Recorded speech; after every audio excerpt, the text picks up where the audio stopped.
वो कह रहा है सारे बाबों से हटा के सबको किसका मुरीद बनाओ, सब मुझे बाबा समझे, बाकी सारी कौम बाबा लेस हो जाए। वो तो बाबों की दो किस्में, एक गुमराह बाबे और एक हक परस्त बाबे। बाबों के बगैर आपको इस्लाम समझ में नहीं आ सकता। ये जिन हदीस की किताबों के आप हवाले दे रहे हो, ये भी बाबों ने ही लिखी हैं। और बाबों के बगैर इस्लाम में तसव्वुर नहीं है। इसकी मैं दलील कुरान से दूंगा। कुरान क्या कहता है कि अल्लाह ने उम्मीयीन में एक पैगंबर को भेजा, युअल्लिमुहुमुल किताब वल हिकमा, ये पैगंबर सहाबा को किताब सिखाएंगे और हिकमत की बातें यानी हदीस क्या करेंगे, बताएंगे नहीं, बल्कि बोलते क्यों नहीं, तालीम कहते हैं, बताने को नहीं कहते, सिखाने को कहते हैं। नबी ने कुरान पेश नहीं किया, यारिज़ु अलैहिमुल किताब वल हिकमा होता फिर कुरान कि ये नबी इनके सामने कुरान और हदीस पेश कर देंगे, ना ना ना ना, बल्कि क्या करेंगे, बोलते क्यों नहीं भाई, सिखाएंगे। हालांकि सहाबा की जबान अरबी, उनको कुरान अख्पल तरीके से खुद से समझ में नहीं आ सकता था, ना हदीस, बल्कि कुरान ने कहा ये किससे सीखेंगे, नबी से। अब आप बताओ, सहाबा नबी के बगैर कुरान नहीं सीख सकते, तो क्या ताबीईन सहाबा के बगैर, यानी जिसने नबी से सीखा हो उसके बगैर सीख सकते थे? तो ताबीईन के बाबे कौन थे? सहाबा। ताबीईन में बड़ा मकाम उनका होता है जिनका ताल्लुक बड़े सहाबा से था। हालांकि कुरान तो सब जानते थे, अरबी थी उनकी जबान भाई, हदीस तो सब जानते थे, लेकिन ताबीईन में जब आप अस्माउर रिजाल की किताबों में बहस करते हो किस ताबीई का मकाम बड़ा है, तो जिसका बड़े सहाबी से ताल्लुक उसका मकाम बड़ा, और जिसने बड़े सहाबी के साथ ज्यादा वक्त गुजारा उसका मकाम और ज्यादा बड़ा।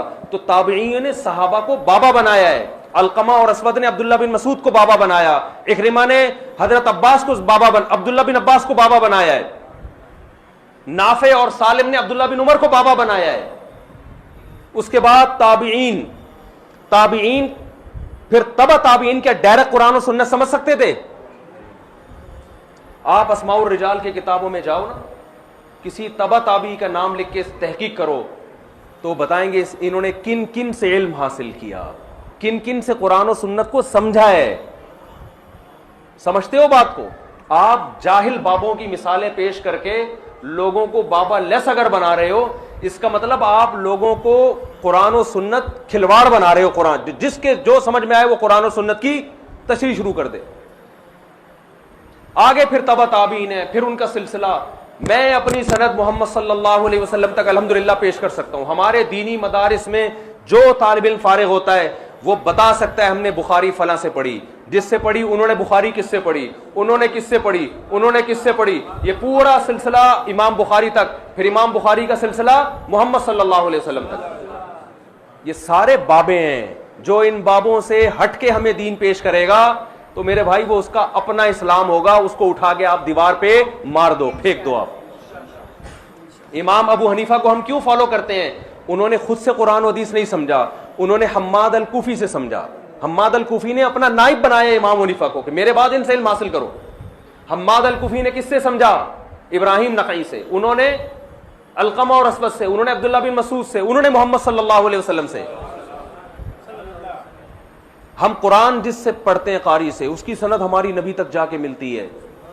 हम हदीस जिससे पढ़ते हैं, हम फिक़ह जो पढ़ते हैं फिक़ह, उसमें हमारी सनद अब्दुल्ला बिन मसूद से मिलती है। फिक़ह नाम है कुरान और सुन्नत से मसाइल निकालने का। मैंने जिस उस्ताद से फिक़ह पढ़ा है मैं उनकी सनद पेश कर सकता हूं। उन्होंने किससे पढ़ा, ये सिलसिला जाके अबू हनीफा तक जाएगा, वहां से जाएगा अब्दुल्ला बिन मसूद तक, और फिर कहां तक? मोहम्मद सल्लल्लाहु अलैहि वसल्लम। जितने गुमराह लोग हैं ना आपको कुरान और सुन्नत पेश कर रहे हैं, उनसे आप सिलसिला पूछो कि तुम अपना सिलसिला मोहम्मद सल्लल्लाहु अलैहि वसल्लम तक पहुंचाओ। उल्टे लटक जाएंगे, दो चार से वो डायरेक्ट इमाम बुखारी तक पहुंच जाएंगे। कह रहे मेरे बाबे कौन है? इमाम बुखारी। ये ऐसा ही है जैसे आपको किसी के बाप का ना पता चल रहा हो, आप कहें यार आपके वालिद साहब का कभी सुना ही नहीं कोई तस्करा, चलो कब्र ही दिखा दो। वो कहे मेरे वालिद मोहतरम हजरत नूह अलैहिस्सलातु वस्सलाम, क्योंकि वो तो सबके बाप है। अबे तो टैग नूह से डायरेक्ट कैसे पैदा हो गया भाई? तू नूह अलैहिस्सलाम से पहले हाम पैदा हुआ, याफिस और हाम साम याफिस थे ना नूह अलैहिस्सलाम के 3 बेटे, फिर उनके बेटे। चलो इतना ऊंचा का नसब याद नहीं होता, 2-4 पुश्तों तक तो याद होता है ना। अबे कुछ नहीं तो अपने अब्बा का नाम ही बता दे। दादा हम खुद ही तलाश कर लेंगे नादरा वालों से राब्ता करके। कोई बाबा नहीं है, मैंने खुद से इल्म हासिल किया है भाई। इसका मतलब वो तो शुक्र है जेहलम में सामने नहीं आया, हकीकत बता रहा हूं। और अभी देखो कैसे 2-2 घंटे के फालतू किस्म के क्लिप। आप टू द पॉइंट बात क्यों नहीं करते मेरे भाई? आप बता देते मैं 48 घंटे में क्यों नहीं आए, बात 5 मिनट में भी बताई जा सकती है ना। इतना तूल दिया जा रहा है कि जहाज से नहीं आए थे तो जहाज से आए थे तो पैदल नहीं आए।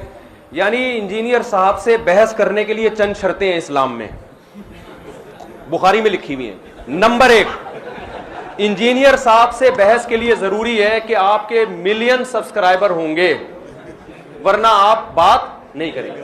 दूसरी शर्त यह कि आपके साथ इमाम काबा और मुफ्ती तकी उस्मानी साहब आएंगे। कितना बड़ा अपने आप को एक आदमी फंटर समझ रहा है। तीसरी शर्त इस्लाम में यह है कि इंजीनियर साहब से अगर आप बातचीत के लिए आएंगे तो बाय एयर आने की आपको इजाजत नहीं है। आप 22 घंटे का 20 घंटे का सच्ची मुच्ची का सफर करके आएंगे। आप रॉकेट में आने की तो बिल्कुल इजाजत नहीं है। जहाज में नहीं तो रॉकेट में तो बहुत जल्दी पहुंच जाता है आदमी। चौथी शर्त यह है कि आपको जेहलम और कराची का फासला बताने की भी इजाजत नहीं। और अगर आपने जेहलम और कराची का फासला बताया तो घंटों में बताने की इजाजत नहीं है, किलोमीटर बताएं आप। मैंने गलती से बोल दिया ना 20 और 22 घंटे, वो मेरे गले पड़ गया कि भाई जहाज से तो 2 घंटे का है। तो भाई जहाज से थोड़ी बता रहा हूं मैं, जहाज से तो दुबई भी 2 घंटे का है यार। जब मुल्क के अंदर 2 शहरों के फासले बयान किए जाते हैं तो ट्रेन और बस का बयान किया जाता है, तो जहाजों का नहीं बयान किया जाता। लेकिन आपसे बातचीत के लिए शर्त यह कि आइंदा कभी कोई जेहलम जाए तो फासला बताने की उसको इजाजत नहीं है, और बताए तो किलोमीटर में बताए। वो आई बात समझ में? किलोमीटर में बताए, जहाज से भी ना आए। 5वीं शर्त इस्लाम में इंजीनियर अली मिर्जा से बातचीत के लिए जो इस्लाम में शर्त है, क्योंकि वो हर बात कुरान और सुन्नत के मुताबिक करते हैं ना, शर्त यह कि किताबों का बोरा आपको लाने की इजाजत नहीं है। आपको किताबों का बोरा, क्योंकि इस पर भी उन्होंने मजाक उड़ाया, किताबों का बोरा क्यों लेकर आए भाई? सिर्फ एक कुरान लाने की और एक बुखारी लाने की इजाजत है। ये भी ऐसी ऐसी शर्तें जो आज तक इस कायनात में किसी ने नहीं। 6ठी शर्त यह है कि आप अकेले आएंगे या मुफ्ती तकी साहब